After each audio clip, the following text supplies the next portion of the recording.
bonjour à toutes et à tous. Bienvenue pour cette interview de la liste ASAP en compagnie de Madame Danvers et Monsieur Deers. Je t'invite à vous présenter devant les électeurs. Eh ben, bonjour à toutes et à tous. Donc je me présente, Sam Danvers. Jusqu'à encore quelques jours, j'étais sergent au BCSO. Ça va faire maintenant bientôt 2 ans que je suis, dans notre état. Je suis passée par quelques institutions, administrations et aussi entreprises. J'ai fait quelques jobs différents. Si je me présente, actuellement au poste de gouverneur, c'est parce que j'estime qu'il y a du travail à faire et notre parti et nous donc on veut, pouvoir, se rendre, utile, on va dire, on soit au service du bien commun et que, même s'il y a des décisions, difficiles à prendre, qu'on ait en tout cas, on puisse le faire et le faire dans de bonnes conditions. Et bonjour, donc je me présente aussi, Mathias Diers. Actuellement, je suis dans les directions d'Ambir. Sinon avant, j'ai pas mal aussi d'expérience, que ce soit au moins 3 mandats de mairie et 2 mandats au conseiller gouv. Pas mal quand même d'expérience niveau administration. Et pourquoi j'ai rejoint aussi, madame Danvers, pour le poste en tant que gouverneur adjoint de mon côté, c'est qu'actuellement il y a, des choses à faire, beaucoup de choses à faire côté aussi gouvernement. Donc voilà pourquoi. Je vous remercie. Je vais passer maintenant aux questions. Alors la première, c'est avez-vous déjà des idées à proposer pour la mise en place des réformes législatives ou d'assistance administrative visant à rendre la justice plus rapide et transparente? Alors je vais commencer, plus rapide en fait, on a eu quelques mesures qui nous semblent, on va dire, entre guillemets «facilement réalisables», en tout cas au début. C'est permettre déjà tout simplement l'autoriser, donc la tenue simultanée de plusieurs tribunaux, c'est-à-dire autoriser le fait qu'on puisse faire un tribunal, pas physiquement dans la cour que nous avons actuellement au LSS. Pourquoi je dis ça? C'est qu'aujourd'hui, j'ai eu, quelques comment dire? Il y a eu des affaires où, le fait que ça se soit pas passé, ça faisait râler des gens. On aimerait en fait que ce soit écrit dans la loi tout simplement qu'on puisse rendre une décision de justice, pas forcément physiquement dans la cour, enfin dans le tribunal qu'il y a au LSS. Déjà, ça permettrait que, 2 sessions puissent se tenir en même temps ou alors, vous savez, dans un format un peu quinconce, une qui commence avant et qu'on ne soit pas obligé d'attendre que celle d'avant finisse ou que les accusés de celle d'avant, arrivent pour faire celle d'après. Tout simplement de la rapidité d'exécution là-dessus. Ensuite, c'est, pouvoir, vraiment, les validations d'accord entre procureurs et avocats directement dans les cellules. Ça permettrait qu'il n'y ait pas de logistique impliquée dans le sens de, si l'avocat et le procureur en cellule arrivent sur un accord, actuellement, c'est, vous avez 2 cas de figure, soit le juge arrive, et valide, dans le cas, soit c'est on emmène le prévenu, il y a toute une logistique qui rentre derrière sur les forces de l'ordre, on emmène le prévenu, au cours, dans la cour du tribunal où on dit basiquement, les faits sont, X, Y, vous êtes d'accord à droite, vous êtes d'accord à gauche, et ben je valide l'accord. On va dire qu'il n'y a pas de valeur ajoutée à ce que ça se fasse, en pompe dans un tribunal. Donc on voudrait accentuer cette possibilité, en tout cas pour les juges, de pouvoir, valider directement en cellule, les accords qui sont trouvés, par les avocats et les procureurs, pour qu'il n'y ait pas toute cette logistique, des FDO, pour qu'ils puissent, plus facilement et en fait, désengorger, on va dire le tribunal. Eh bien, je vous remercie.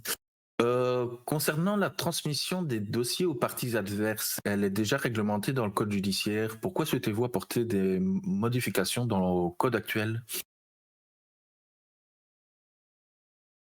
Alors, pour l'instant, en effet, elle est réglementée, mais elle est pas mise en place.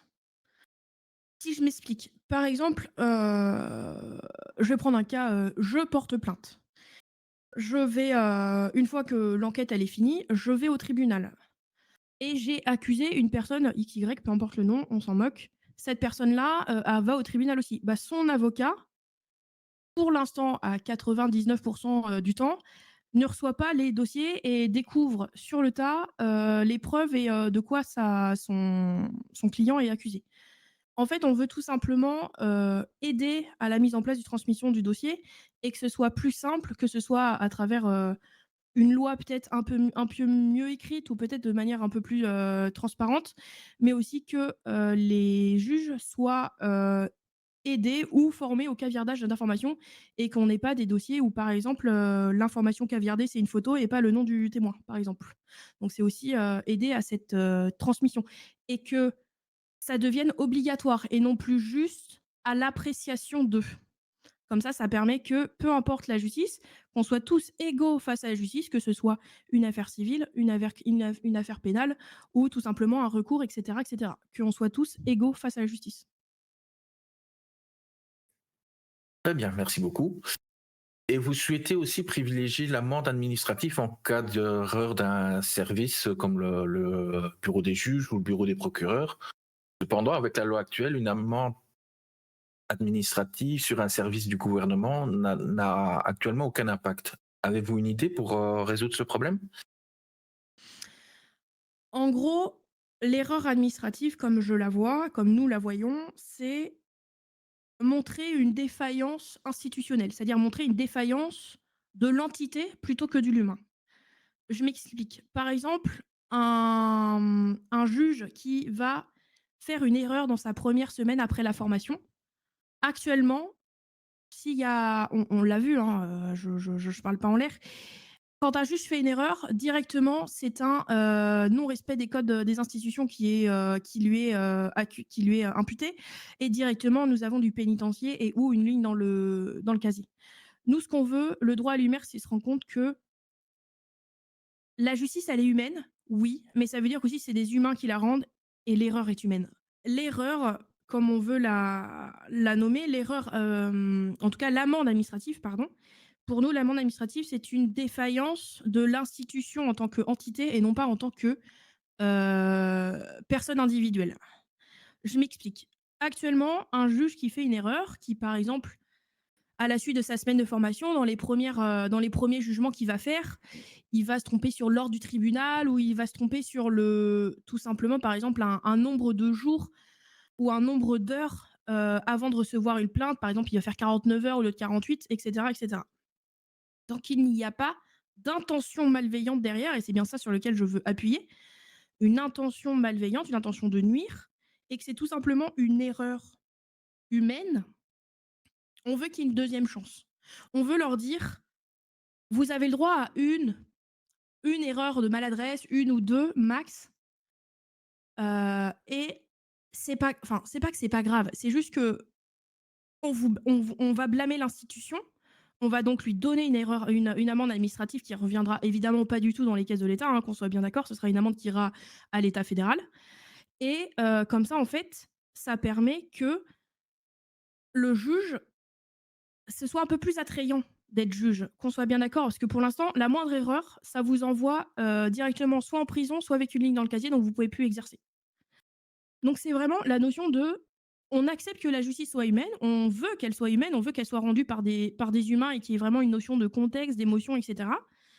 Mais on veut aussi prendre en compte le fait que ce soit des humains qui la rendent et que donc l'erreur va être humaine, puisque nul n'est infaillible et nous les premiers.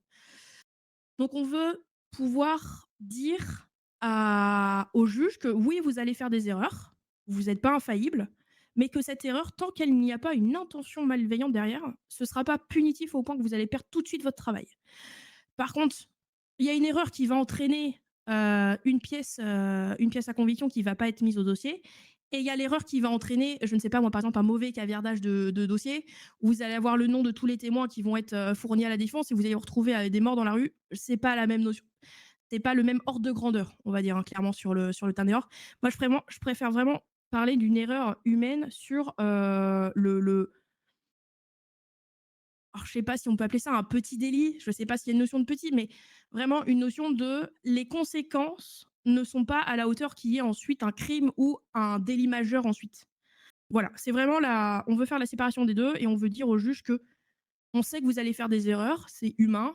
Les premières, elles vous seront imputé, vous aurez une faute et vous aurez une amende administrative. Par contre, vous la ferez pas 2 fois. Voilà. En tout cas, c'est ce vers quoi on veut tendre pour la notion d'erreur. Et merci beaucoup. Alors, au niveau de votre programme législatif, pouvez-vous nous expliquer plus en détail pourquoi autoriser l'Assemblée à discuter des éléments confidentiels et qu'est-ce qui pose problème actuellement à ce niveau-là? Donc actuellement, l'assemblée peut discuter pour, tout ce qui est, comme on a vu aussi récemment, révocation des juges ou, des avocats ou autres. Et actuellement, s'il y a quelque chose en cours, ils peuvent rien discuter ou avoir d'informations aussi pour discuter de ça, pour révoquer ou autre. Donc ce qui est quand même un gros problème. Actuellement, dans la loi, il y a quand même où il faut obligatoirement un accord avec, un procureur ou un juge. Ce qui peut aussi, selon, qui ça touche, ça peut bloquer tout ça. Donc on veut réussir à fluidifier, aussi ce côté-là pour qu'ils puissent, que ce soit les juges aussi, avoir des fautes simples, s'il y a des problèmes et pas être bloqué et ne rien savoir et en fin de compte attendre, vraiment la zone de non-limite. Et merci.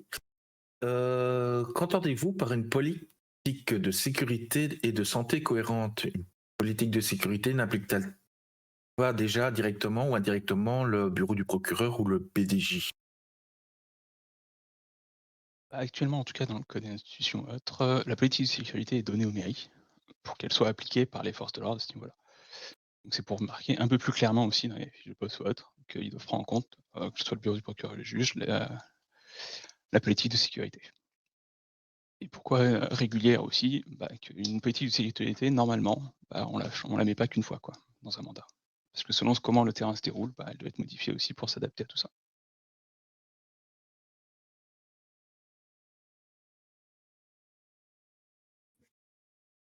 Très bien, merci.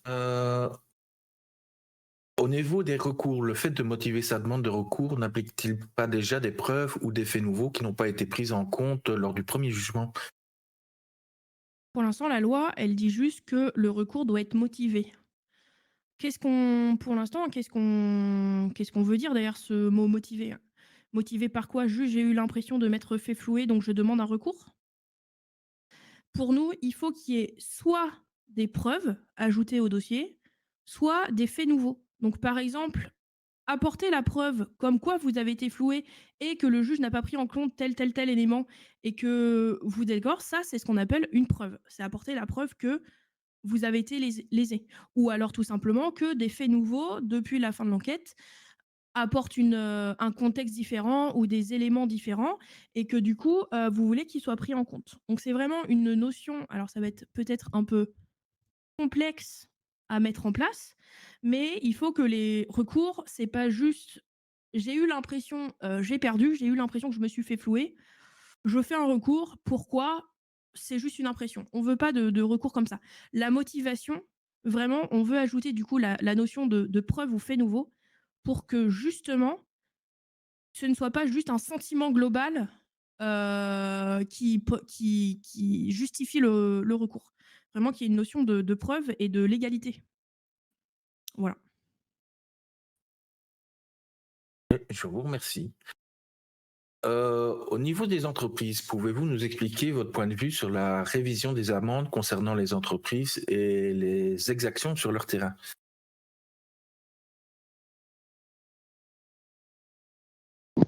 Ce qu'on était remonté et même qu'on le voit aussi, que selon comment certains faits se déroulent sur nos terrains d'entreprise, ça ne fait pas des majorations ou autres et que voilà, il y a des choses à revoir pour, que c'est quand même un impactant sur que c'est pas le libre service en direction de nos entreprises. Par exemple, actuellement, vous avez une amende pour intrusion sur terrain privé. Par exemple, imaginons, vous êtes dans votre entreprise, une personne s'introduit dans vos locaux. La seule amende qui lui est imputable, c'est intrusion sur terrain privé. C'est 1 500 d'amende. Nous, ce qu'on veut faire, c'est que si en fait on s'introduit à l'intérieur des locaux qui sont donc, référencés dans un cadastre dans la loi, si ça s'introduit dans vos locaux, qu'il y ait une notion vraiment d'intrusion dans un terrain cadastré.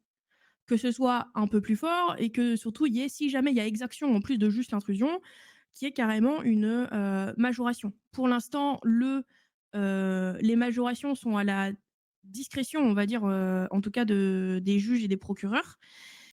Mais l'intrusion sur terrain privé simple, elle, ça peut être faite par les agents et pas par un procureur.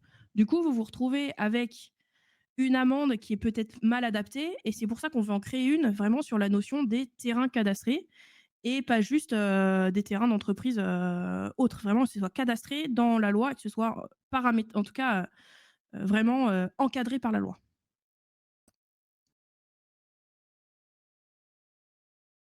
Et merci beaucoup.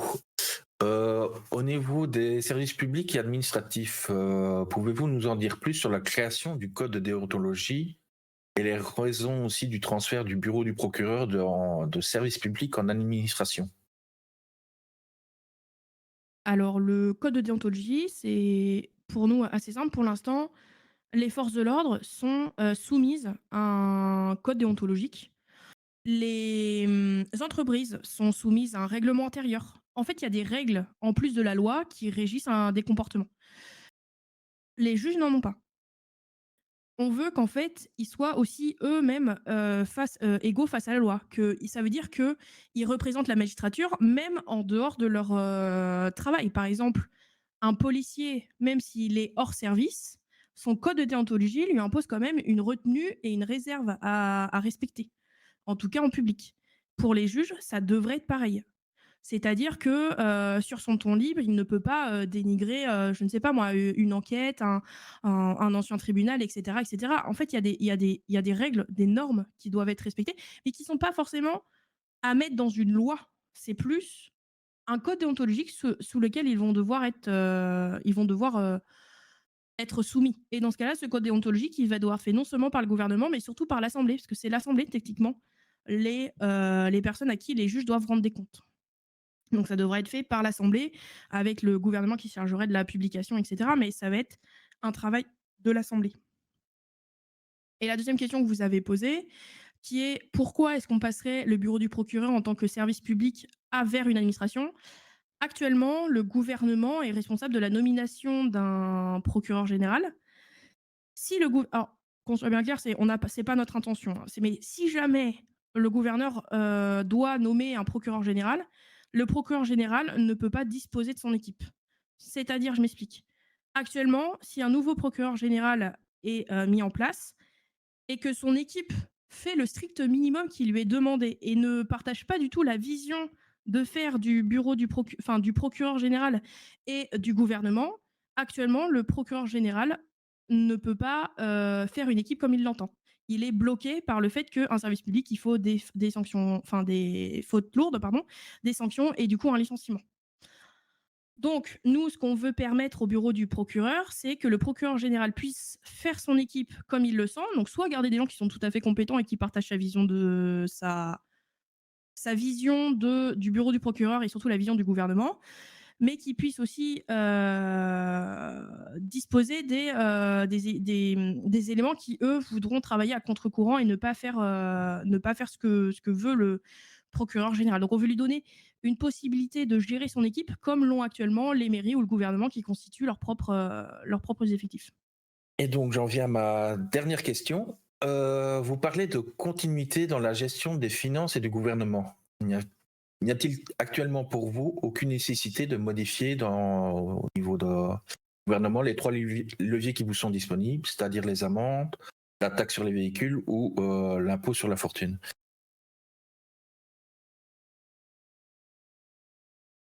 J'avoue que pour l'instant, les finances, me semblent tout à fait, pour l'instant en tout cas saines. Malheureusement, j'ai pas mis les mains dans les CSV exacts, mais en tout cas ce qui est publié tous les lundis par le gouvernement me semble plutôt sain.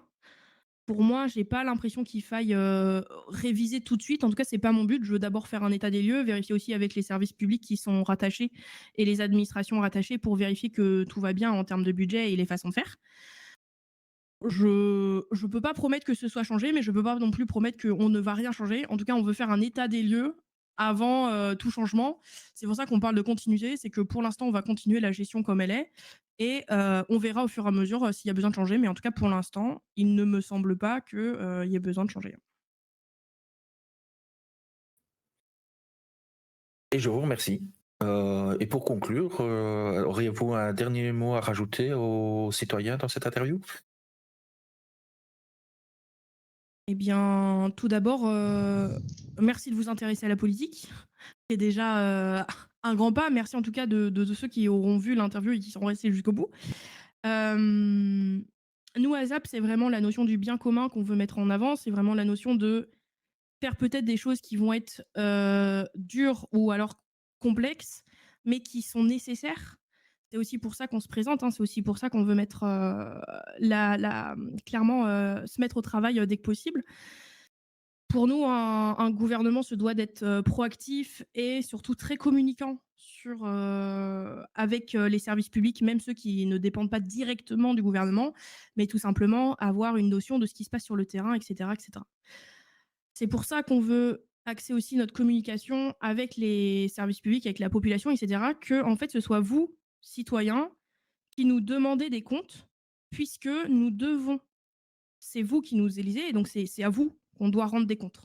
Donc, merci, de vous intéresser et surtout, non, que dire de plus? Juste, merci d'être restés jusqu'au bout, ouais. Eh bien, merci pour cette interview au sein du Weasel News. Je vous souhaite Et de une rien. bonne campagne et une bonne soirée ou journée. Et Merci à merci. vous aussi.